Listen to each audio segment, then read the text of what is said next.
Totale di ricoverati continua a scendere, 1737. Nessuna fuga in avanti, ma l'obbligo morale di trovare vaccini per garantire la salute dei veneti. Luca Zaia tira dritto, non ha ricevuto alcuna telefonata dal Ministro della Salute per confrontarsi sulla trattativa avviata dalla Regione per acquistare in autonomia direttamente dalle aziende produttrici i vaccini che servono. E il Veneto non è l'unico a muoversi, anche la Lombardia sta seguendo il suo percorso. Il presidente del Veneto, anche se a denti stretti e trincerandosi dietro l'affermazione che sta seguendo la delicata vicenda, il direttore generale Luciano Flor assicura che in pochi giorni ci sarà una risposta e che tutto sarà fatto nel rispetto assoluto di regole e ruoli, quindi senza bypassare il coordinamento nazionale.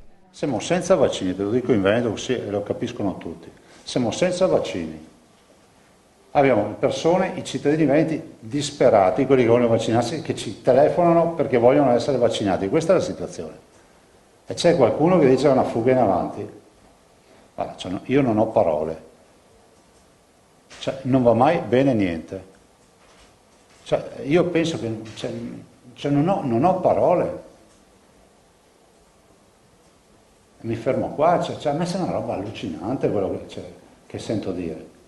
Abbiamo anche la colpa di esserci preoccupati, cari veneti. C'è qualcuno tra i veneti che dice che abbiamo la colpa di esserci preoccupati di andare a trovare i vaccini per i veneti. Siamo arrivati a sti livelli. Qualora si verificasse l'opportunità, io vi ho sempre detto che tutto verrà fatto non in contrapposizione con il governo, perché non abbiamo non ha nessun senso, è nel rispetto formale di ogni direttiva e di ogni legge. Punto. Dopodiché, se è vero che mancano i vaccini e se è vero che qualcuno può darseli, se mi trovate uno che ci spiega in maniera compiuta e ragionata, visto che fate sempre gli interventi in pagina, no? Di tutti quelli che sa tutto, trovatene uno che spiega, lancio questa sfida, qualcuno che spieghi perché è sbagliato andare a comprare i vaccini per il Veneto. Abbiamo gli anziani che ci chiamano piangendo, ma non sto scherzando. Mettete nei panni di un anziano che ha l'angoscia, non sa niente di sta robe, giustamente preoccupato per una categoria a rischio, e sono loro la mia interfaccia, non questi che dicono che è sbagliato andare a comprare vaccini. Anche l'Emilia Romagna e il Friuli Venezia Giulia fanno parte di questa ricerca.